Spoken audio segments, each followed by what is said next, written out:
Hello, good morning. This is Talking Devils, your favourite Manchester United podcast. I'm your host, Wayne Barton, joined as always by Manchester United legend Paul Parker to talk over, yesterday's Manchester derby, which is going to be one of those unfortunate incidents which we refer to as one of the darkest recent days in United history. Before we get into it, Paul, how are you doing? You all right? Yeah, I'm fine. Thank you very much, Wayne. Good stuff. Did you cover the game for Yeah, I talk? did. Yeah, Yeah, yeah. good stuff. Well, I'm glad we're on the same page and we both witnessed the entire 90 minutes. If you're watching, please like and subscribe. If you're watching live on YouTube, please feel free to get your questions in. So obviously, if you're going to ask questions about the game, we're obviously going to answer them. If you're watching the replay as well, hello, please do feel free to comment as well. We do reply. And if you're listening to the audio podcast, please be sure to like and subscribe and leave a review on the platform you're listening on. Paul, right. I have got a list, and you don't. I mean, you can just sit back and relax for a minute, or squirm uncomfortably. If anyone is listening right now, and just sit down, relax, sit comfortably, listen to this list, which I'm going to go through. We lost 4-1 to Manchester City under David Moyes in September, just after he took over, and that represented the first low point since Sir Alex Ferguson. So it's kind of fitting, really, that we sit here now, another 4-1 defeat to City. I'm going to list 37 games. It was the 4-1 win, is again, 4-1 win for City, the first one. The following week, West Brom won at Old Trafford. It was the first win at Old Trafford since 1978. In December, Everton won 5. They won 1-0 at Old Trafford for the first time since 1992. A few days later, David Moyes said, "We'll try and make it difficult for Newcastle to beat us." Newcastle didn't find it difficult to beat United. They won 1-0 for the first time in a generation at Old Trafford. Later on in that season, Liverpool, you could even throw Olympiacos in there, and I'm not, because of the fact we came through in that tie. But Liverpool, we lost 3-0 at home. Could have been 6. City, we lost 3-0. Could have been more. And Moyes said we aspire to be like Manchester City. Everton, we lost 2-0. The Grim Reaper, the bloke was dressed in a Grim Reaper suit, stood behind David Moyes. And it was foreboding because 24 hours later, David Moyes was sacked. And then we started again. Louis van Gaal, he's in charge. First year, poor football, but stability is the key word. And erratic performances for the first 6 months, and then it becomes stable but very dour. Second season, he loses 3-0 at Arsenal, 3-0 down in about 5 minutes or something. It's horrendous. There's a famous Nick Powell on for Juan Mata substitute as we're eliminated in Wolfsburg in the Champions League. Lost 2-1 at home to Norwich. Lost 2-0 at Stoke. Lost 1-0 at Southampton without a shot on goal. Van Gaal gets sacked. Mourinho comes in. But 2 weeks into the job, a month into the job or something, first encounter with Pep Guardiola at Old Trafford. Pep embarrasses Jose Mourinho. A month later, at Chelsea, 4-0 to Chelsea. Conte embarrasses Jose Mourinho. He throws games at Arsenal and Spurs for the Europa League, to obviously rotate for the Europa League. Losing at Huddersfield. Losing against City at Old Trafford before Christmas to go 11 points behind City. And Mourinho, in December, as second placed United, concedes the league title. He says it's over. We're eliminated in the Champions League to Sevilla. The manager boasts about his record as an opponent. We lose 1-0 at home to West Brom the week after beating City 3-2 to delay them and basically winning the title, but then hand them the title. Start the next season, Mourinho's got his 3-year contract. We capitulate at Brighton. We capitulate at home to Spurs, where Mourinho starts showing off to the press. We capitulate at West Ham. Ole comes in.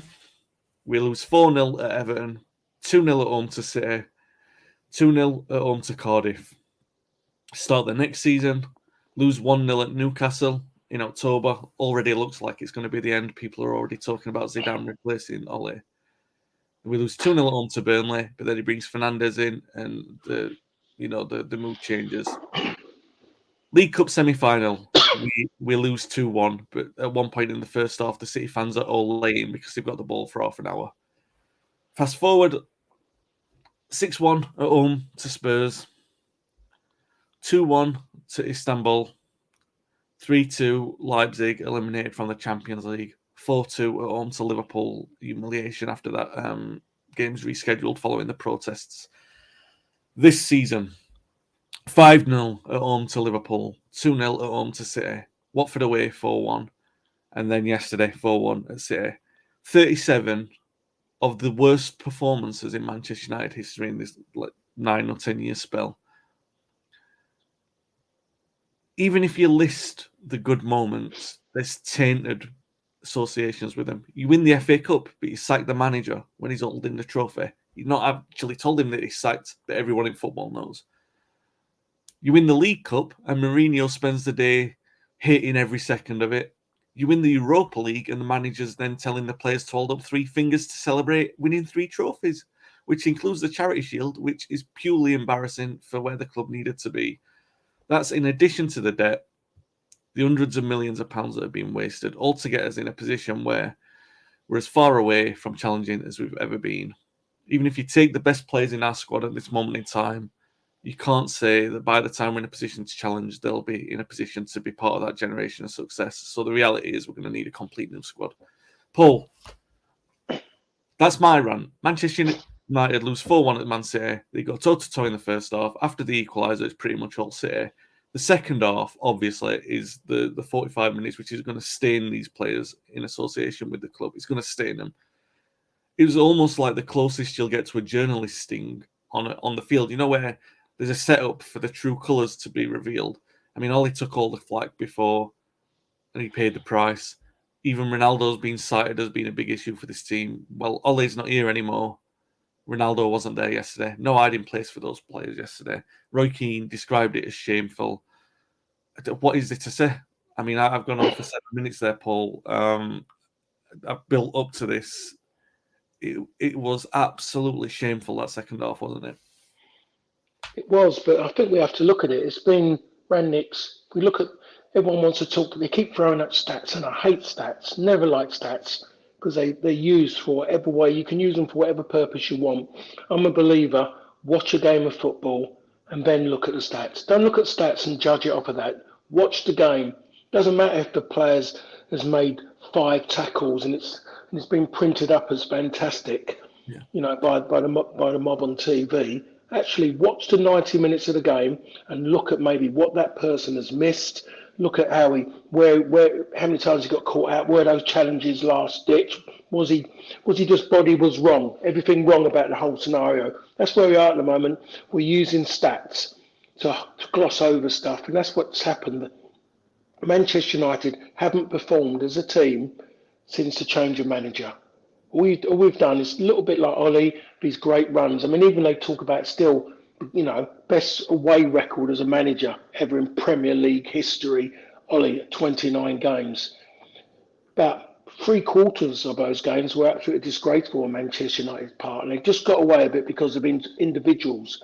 Performances weren't good, but it's a record, and that's something that again is again put out there just for stats for people to look at and go, wow. But it was horrendous. It was a poor Manchester United team who got away with it during a time of, what was it? What do we call that time? When football was asleep, we called that time. No one in the stadium. The dead zone of football, a 29-game unbeaten record. Just put something around that just to let people know it doesn't really matter at that given time. And then we see the imposters out there on the pitch. And I was asked so many times, and I turned down going to do so many things to talk about that game and to get the same old questions. And the problem with me is that I won't lie. I won't wear rose-tinted glasses. And, you know, my answer is always going to be, I want to put my heart on my sleeve and say United, but common sense is telling me that Manchester City are going to win that game because they've been better than Manchester United all season. Oh, but Ollie done this and Ollie done that. Ollie done that, great. But what did he do for the other games? It's all well and good winning the Manchester League. What about the rest of the country league? What is the point? So no, people just but this. No, there's no excuse for it. You build performances and you get wins. United were never in a position to win that game yesterday. You turn around and say there was after they conceded that early goal, there was a spell after that where you thought to yourself, oh, they've got themselves back into it. And when they equalised, I thought to myself, wow, they've deserved that, the way they've kept at it. City hadn't had a look into that after they scored that first goal. But after they've got themselves in front, they decided that they was going to go and sit in the last third and allow City so much ball to pass around. And City got into their system. And the moment they allowed that to happen, I'm talking on the radio and I said, well, if you, as matter who you are, if you allow City to pass the ball as they are, you're going to get your comeuppance. And lo and behold, they go and score.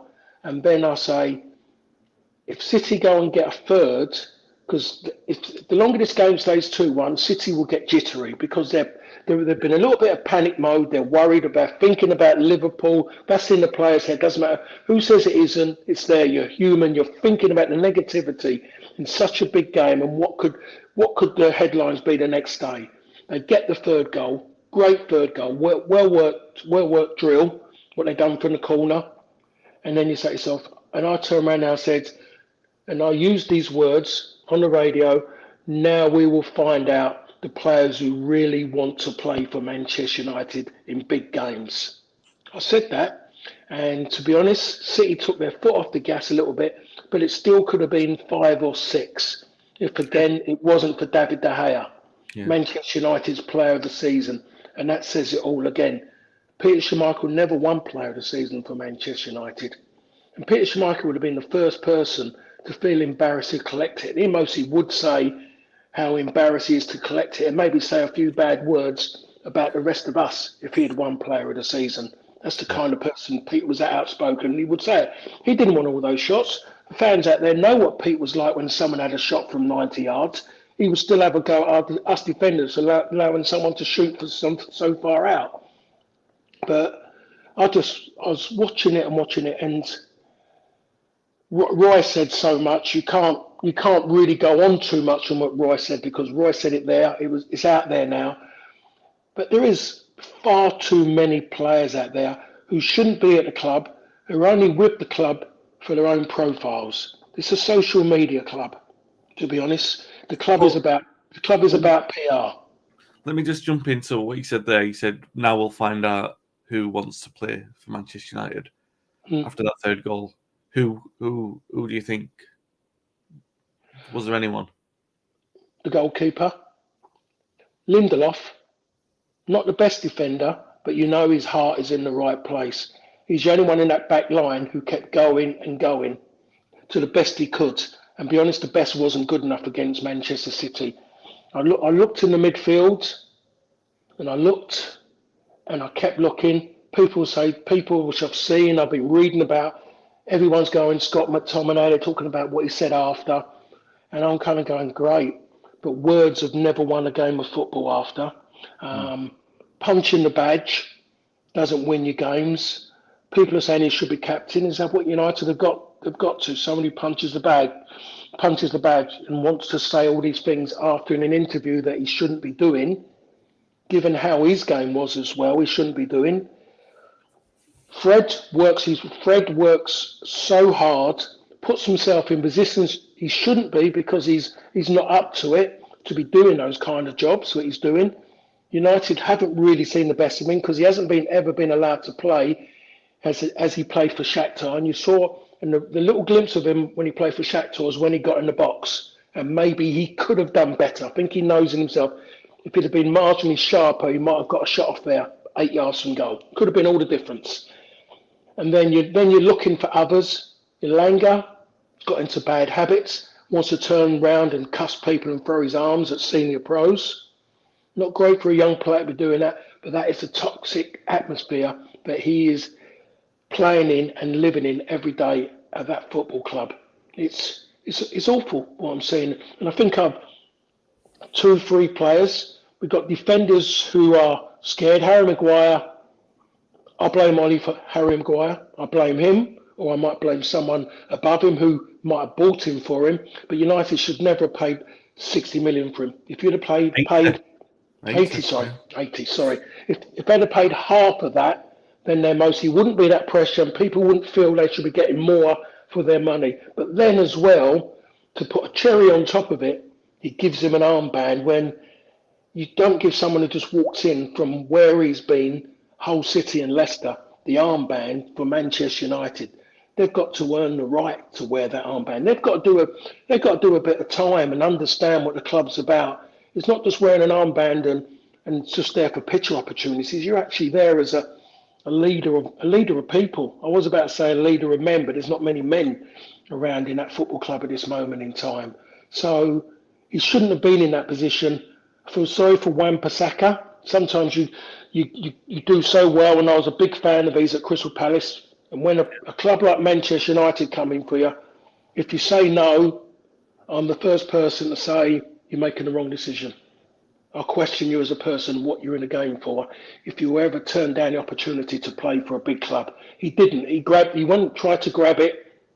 Maybe he's come at the wrong time, and then you start looking at that little bit more that says there's something about him, but he's scared.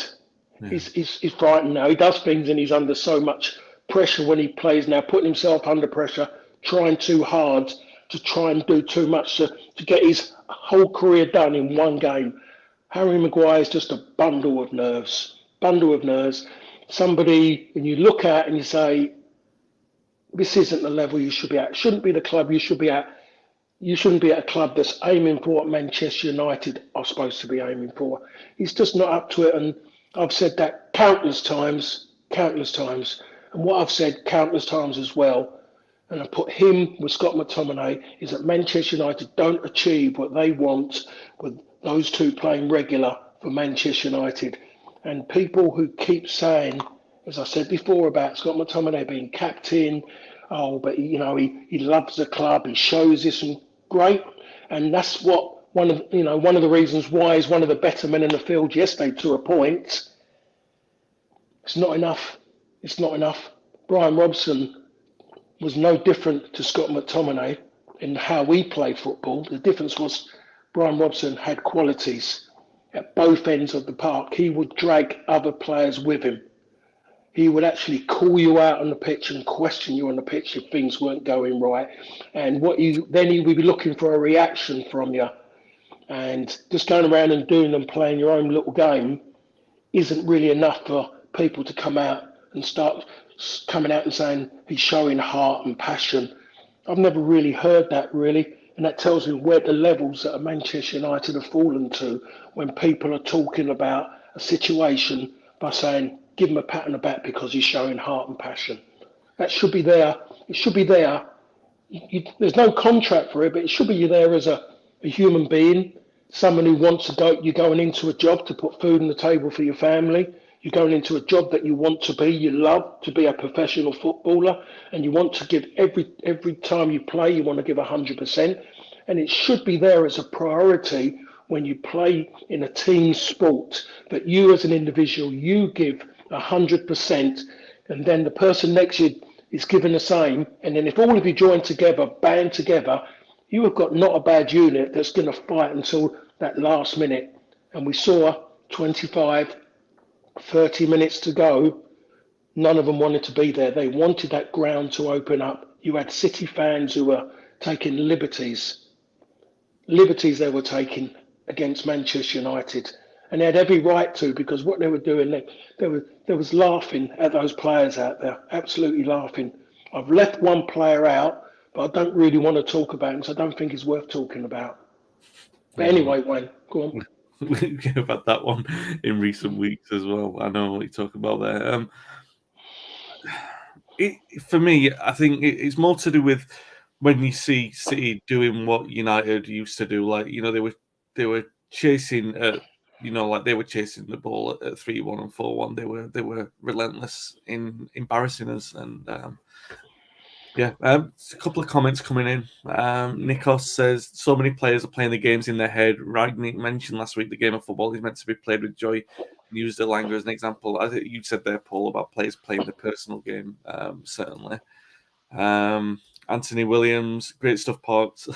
It's tough watching these players. The fact is the mentality has been missing for some time, and the club has become a place for ego stroking. The desire to work hard left with Alex Ferguson. One thing I would say on that is I know play it's probably contractually bound these days and it's tied to social media profiles, but Fergie would have just said, don't post anything on social media. And the first thing that these players do, they go and do it. He'd probably ban it straight away. Richard Watkins says, too many square pegs for round holes. That's why they go elsewhere or away with their countries and play well. And mass clear out is needed. It's necessary. I mean, not just that it's needed. The proof is there in the pudding in all the performances that we've seen. These are this season alone, and you can't blame Ollie for it now. It's got to go squarely on the players. These are some of the worst performances in the club's history. They're absolutely dreadful. I mean, I said it earlier, Paul, that 30 minutes, and you take the 5-0 against Liverpool, you take the 2-0 against City at Old Trafford, you take the 4-1 at Watford, and you take that last 30 minutes yesterday. That's a stain on careers, isn't it? Those players will never escape what's happened to them this season. No, they have to live with that and be reminded of that. And it's still that bit that I think about a few bad results during my time. But at this moment in time, even now, if I was walking around Manchester now, I know that there'd be people walking up to me and be talking about that. Even like the blue supporters would come up and talk about how poor that is because they remember how it was for them during that time, how hard it was for them in the 90s when it all started for them to deal with it, what was going on, how strong Manchester United had become, but you had to do it because it's Manchester. You can't hide. There's no hiding place in Manchester because football is a heartbeat of the city. But I don't think they'd be bothered. I know it's easy to say for me, but I don't think it really bothers them how much it means to those people out there. Someone's got to lose. There's always a good chance someone's got to lose, but it's about how you lose and knowing that. And put your hand up and say, City at the moment are, as the words I used recently, a Grand Canyon in front of Manchester United when it comes to football. So far in front, it's incredible.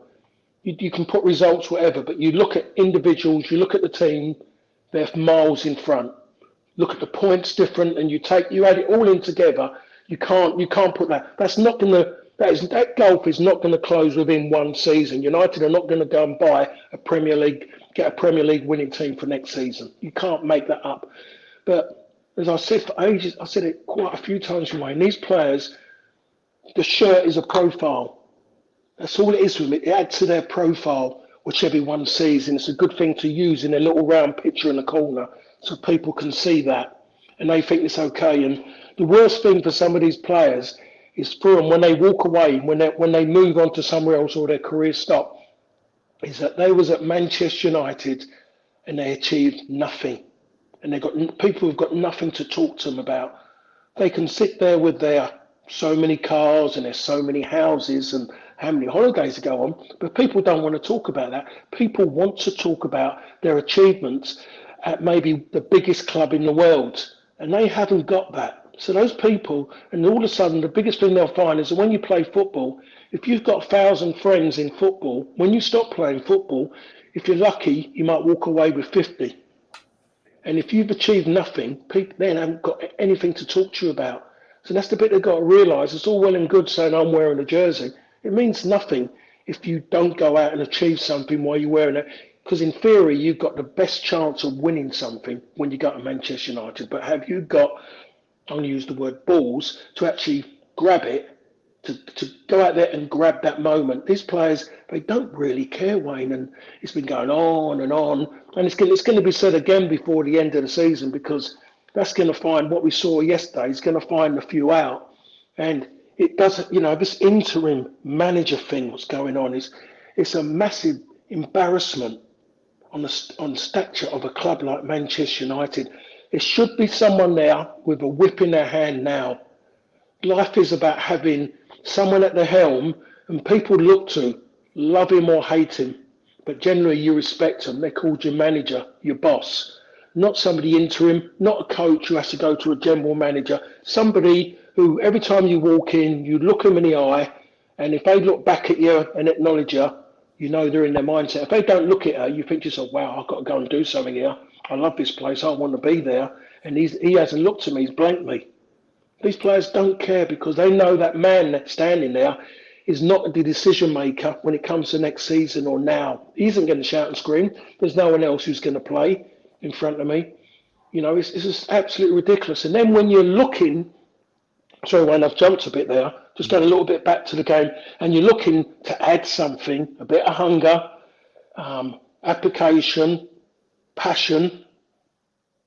You bring on Lingard and Rashford, and for me that was so underwhelming. It was unbelievable. So it just didn't. I just went. You might as well brought on someone young. Just bring them on. Give them that moment to go and be somewhere. The game was 2-1. City was still a bit jittery. Yes, they had a lot of the ball. Bring someone on hungry. Jesse Lingard, does he want to be there? Does he not? I don't know. Was his idea, I bring on two Manchester lads. They know what it is. Just so the headlines can say that Manchester boys to the rescue. I don't know. But you're bringing on one player who no one knows if he wants to be there or not because he can't speak on his own behalf unless he's making silly signs of his fingers on Instagram. You've got the other lad, Rashford, who's going through a torrid time. Take him out the fire pit. Go and put him in a bag of ice for a while and just get him, see if he can get everything sorted out in there because his head is not ready to be playing football, let alone go into a game in that situation. Rashford needs to go away and think if he wants to be a footballer anymore. Not people coming out and keep saying, he played a long time of injuries. Stop doing that. It's a normal job, football, but it's a job that people get. It's a job that everybody would love to play for their local team, play for Manchester United. And this moment in time, no, he's not tired. He needs to sort his head out and work out his priorities in life at this moment in time. And if he should look at where his life started from and everything that he achieved and what he's got now, when he looks outside his window, he looks through his front window, sees those cars, drives out of his house in one of those nice cars, looks back at that nice house, think about where that come from, and then put all his energy into what gave him that. That's what he should be doing and thinking about his game because his game has just plateaued. Yeah, absolutely. Reese says morning. Reese, hope you're well. He said, Paul, I agree with you completely. Patrick says, really insightful as always. This is almost cathartic. Well, I'm glad it is. We're getting some things off our chest, that's for sure. I've got a few comments as well, but I'm just going to come to them in a moment when I'm just going to say something else as well because we're getting. Dan says, where do we go from here? And I just wanted to. I had something that I wanted to say about this because at this moment in time, it is another massive crossroads for United right into the summer. I think some reporter yesterday said United might have only 50 to 80 million to spend in the summer, which is obviously just one quality player these days, and it's not. Hold on a minute. That doesn't guarantee you anything. No, he doesn't. No, absolutely. I've seen that. I've seen the club spend 80 million already. So you just use the word quality.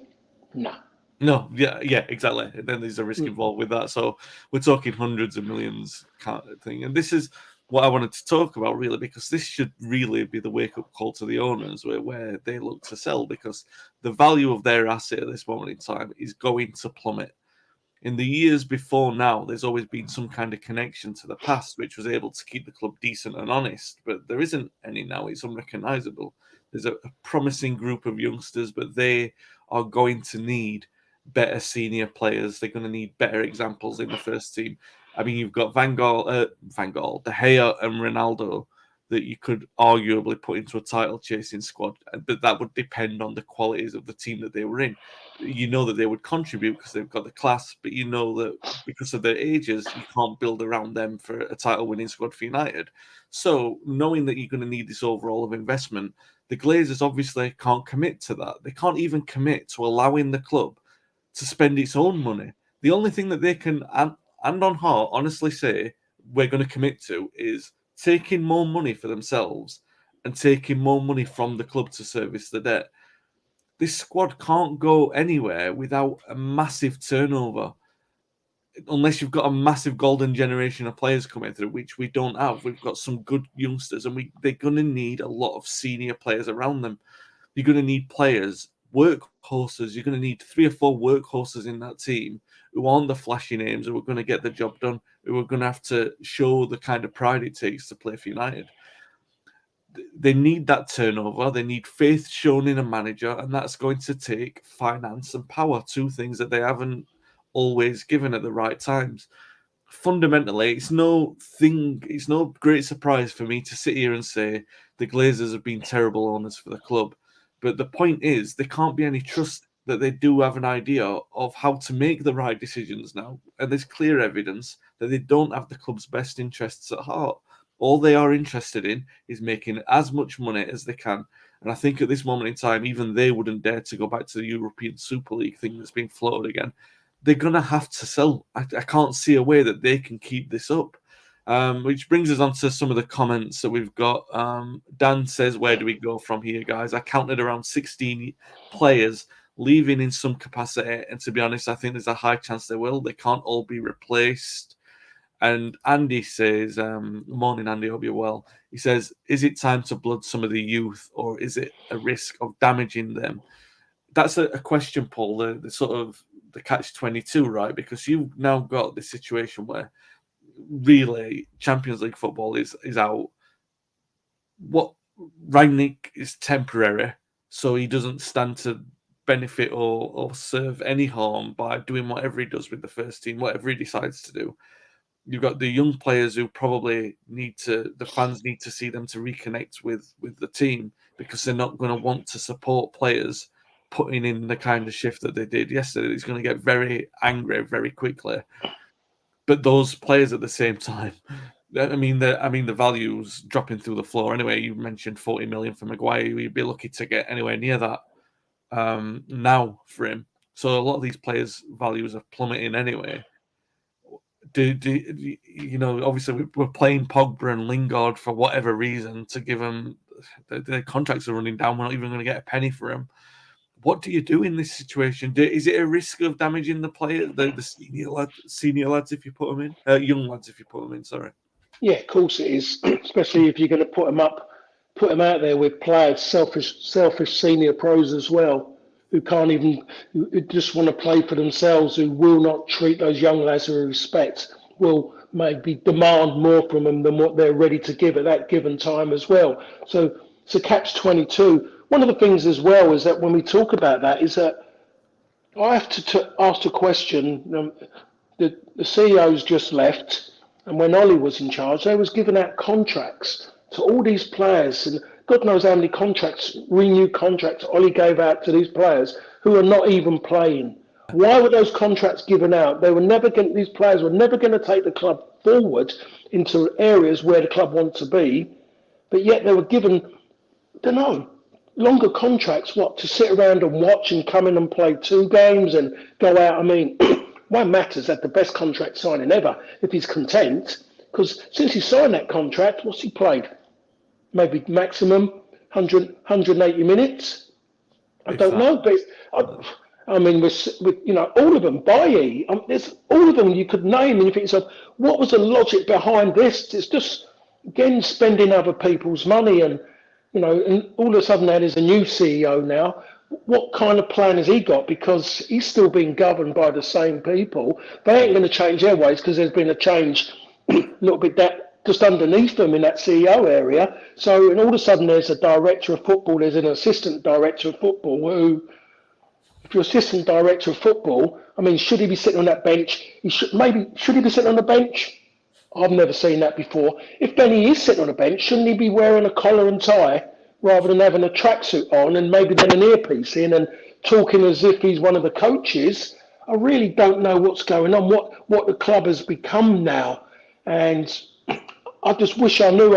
I'm seeing all the cameras and they're flashing into the boss all the time. And I think it was I don't know, one of the goals. I think it was the first. I think it was the first goal, and it shows him looking down and watching a replay of it. And when you see him shaking his head, you see his eyes. And I've seen that too many times. It was the second goal where Lindelof Was it the second? Yeah. Dawdling back, yeah. Yeah. So I knew it was one of them, but I saw those eyes, and it was just said to me that I didn't really want to face you after this when that happens. It just saw it, and you can just see his discontent and what's going on, and it's poor. It's absolutely so poor. And I said this last time or the time before. It's gone back, and it's amazing. I keep saying football's about cycles. I was fortunate that when I arrived at Manchester United, I was just there as the cycle was just starting for Manchester United. It was their kind of time. Liverpool were digressing. It was coming their time. And all of a sudden now, I'm seeing that moment where it's gone for Manchester United. It's that Sir Matt Busby time, isn't it? It's getting there. The next person coming in will be the sixth manager.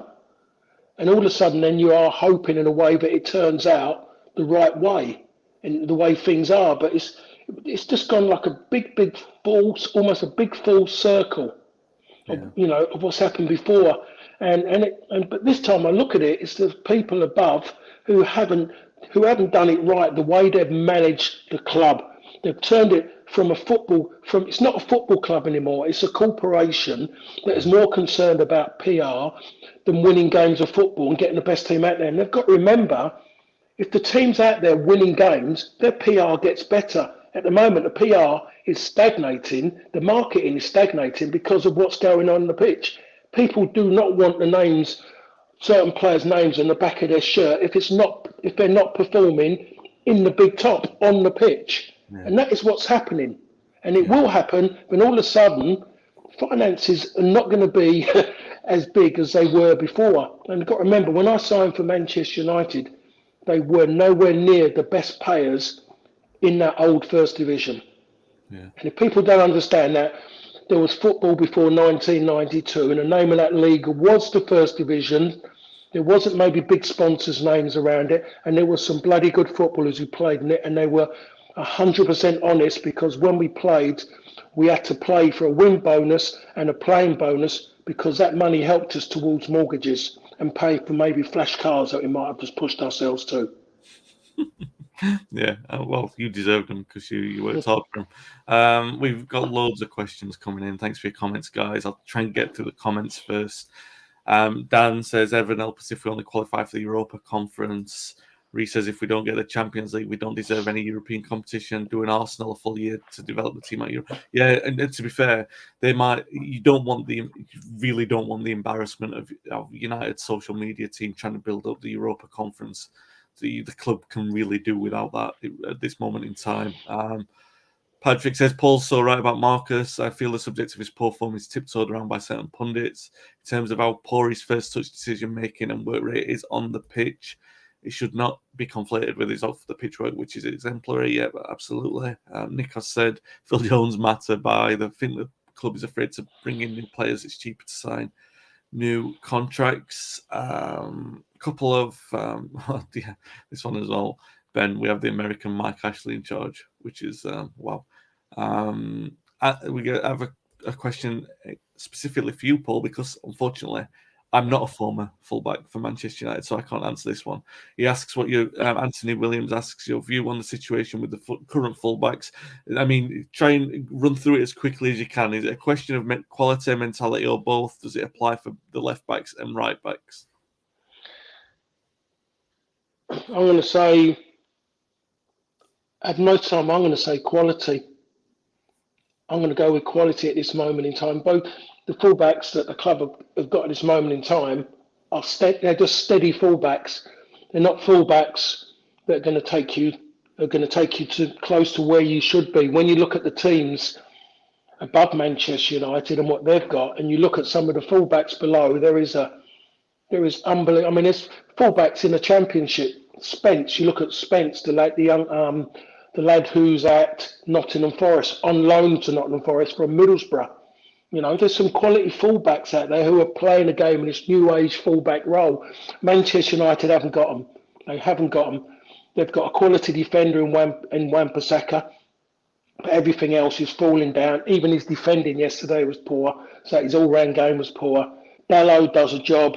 Luke Shaw, in my opinion, has just really, for his Manchester United career, ups and downs, and a lot of the times he's let himself down on how he's applied himself defensively, becoming lazy by blocking people, pulling people back.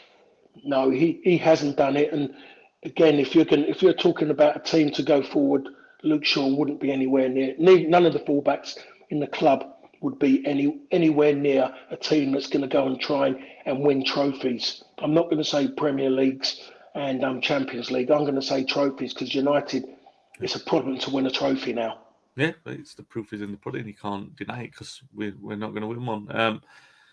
Reece says our fullbacks definitely need replacing. I'd sell the vast majority of them, promote Fernandes for left back and sign a new one. Sell both right backs, recall Laird to back up next season and buy a new first choice right back. I mean, in an ideal world, and definitely want Fernandes and Laird around.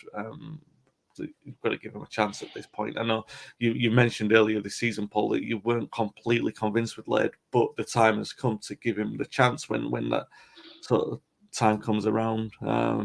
Nikos says the best fullback we had in recent years, Valencia. Yes, possibly, and he was a winger, which I mean sort of says everything. A few comments about the quality of the lads coming through. Dan says I don't think our academy players are good enough. We shouldn't expect too much. Annabelle is superb. The others aren't at the level 92, 93. And Reece sort of says that we have 4 or 5, maybe 6 academy players who can make the step up if you give them the chance. It's not about asking too much. It's about giving opportunity. Arsenal did it with a few of theirs. Yeah, I mean, that's the rock and the hard place that United are at the moment. That do they do that? Can they do that? What's the benefit to be gained? Wayne, just quickly, if you used to ask those lads who come through in '92 and what helped them get to where they got to, what they achieved, they would talk about the pros that were there when they played. That is the major difference. As good as this Hannibal is, and I'm sure he'll go out there and he'll give everything, is that the players who go out there, who be going out there with, will bring him down to their levels. Their standards at this moment in time. And their standards, I don't mean as footballers, I mean that bit inside. Well, don't worry about that. You don't have to do that. And when you go in there, you want to see those players giving everything. So then you think, I've got to do that as well. You follow on from that. There's no one out there who they're going to get that from. So I wouldn't bring them in, because you don't want their career to falter before it even starts. Yeah, it's that famous story, isn't it, where Robson playing with Giggs and Giggs was getting kicked on the wing, so Robbo just went over, told the fullback in no uncertain terms to ease off, and said, "Go on, you can go back out there and play now." Paul makes a critical point. You need the experienced pros around you. Yeah, you absolutely do. Paul spot on again. RE fullbacks. Sure is the epitome of indulgence. He looks out of shape and keeps picking yellow cards for blocking and pulling shirts. Yeah. Do you see players like Fernandinho, the dark arts of the game, who are masterful in the tactical foul, and our players that just clumsy? I mean, we've gone 43 minutes and we haven't even mentioned Maguire's desperate thing on De Bruyne away. He was so lucky not to get sent off. Patrick makes a comment about the board's modus operandi was to up the budget when they don't qualify for the Champions League. So I'm not sure where this 50 to 80 summer spend rumours are coming from. Yeah, it's all speculation and conjuncture. It always is. There'll be 100 names linked to United. What we need to really focus on is the genuine ambition of the board to make United a football club and not a cash cow, which unfortunately we know the answer to that already, don't we? We do know the answer to that already, which is why we don't have any faith in them moving forward to make the right decisions anywhere across the club, which is quite depressing. Right, so to wrap up, Paul, we have got Spurs at home next week. And if we really want to keep up our quest to narrowly fail to qualify for the Champions League, this Spurs game, it's a must-win, right? These players have got to show a lot of heart and commitment at Old Trafford next week. Yeah, they have, and everyone. This is the thing. Everyone's going to be watching a game. Everybody, people who don't like football want to watch, and they want to have an opinion because everyone else is talking about it. So they're going to want to have an opinion and just to watch it and see what happens. I would expect Tottenham to play the game of their lives. They need it because they've been poor since they've been City. Harry Kane decided to come out the coffin and play well against City. You know, he's been poor before, decides to do it in that game. He mostly turn up again in the press want him to do well because they want to go mad about him and say that they told you first if they, that they sold him. That's what it's all about now. So there's a lot for him to do. Rangnick he's got a lot to do, and if he was to go out and leave a few out, people might say, we're not sure about. But I think the majority, the right people, will say, yeah, you've been strong. They can't have it easy anymore. They can't just think it's just going to happen. They're going to turn up and everything's going to be forgotten because they go and beat Spurs, and that's an easy way out of it. That's not going to be forgotten for a good few years until such time the table turns and Manchester United get that momentum and all of a sudden they compete with City and then hopefully then go beyond City. That's when it will be forgotten, because when I arrived at Manchester United, you know what was always been mentioned when I arrived in '91, didn't you? With Man City, from that time at Main Road. 5-1. Yeah, that was being thrown up, and didn't matter that we won that first title. It still kept getting brought up because City fans were still talking about it. And then all of a sudden, then you go and do a double, and that gets talked about. Then you go and do another one, and all of a sudden that puts it to bed a little bit. You had to win. You had to win the 5-0. So it was 5 years, wasn't it? It was 5 years. It took a while to get over it. But this one, it's about the performance and the fact of they shirked responsibility. They bottled it. They threw their toys out the pram. We're not playing anymore. We're getting well beaten. Stop the game. Stop the game. We don't want to run around anymore. It's that attitude, really, in the end, which the fans, which has made it so shameful, to be perfectly honest. And when they go out, the fans are going to be sitting there and going, right, let's see what happens next. And then you'll find out some of the players. You've got the ones who will try too hard, and you'll get the ones who just cannot deal with it, who do not want to be out there. So, it's going to be a rude awakening for a lot of those players, because a lot of them mostly won't have witnessed anything like they're going to witness maybe next weekend, because the biggest thing that they would have loved is for the next game to have been away from home. Yeah. Didn't need such a big game against Tottenham now, where it really matters. They will get a chance, United, I believe, to get close to Arsenal, because Arsenal were in with 3 games in hand. You know the way they are. They're so hot and cold. No different to Manchester United. So there will be an opportunity, but United have to make that opportunity by winning their games in front of them. Yeah. If there's one thing you can count on this United team to do, it's to snatch glorious failure from the jaws of victory. They always do enough to underachieve in the most embarrassing sense. So I'm sorry if I'm pessimistic on this Monday morning, but that's what that Sunday afternoon does to you. All right, guys, thanks so much for participating in the show today. Really appreciate it. Really great questions and conversation. We'll be back next week at 10 a.m. to talk about the Spurs game, come what may. We'll see how that goes. If you've enjoyed the show, please give us a like and subscribe. Continue the conversation in the comment section. We'll join in that. And the audio podcast as well. Please, like and subscribe and post a review if you would be so kind. That would really help us out as well. We'll be back next week, guys. Stay safe, stay well. Thanks for listening. Thanks for watching.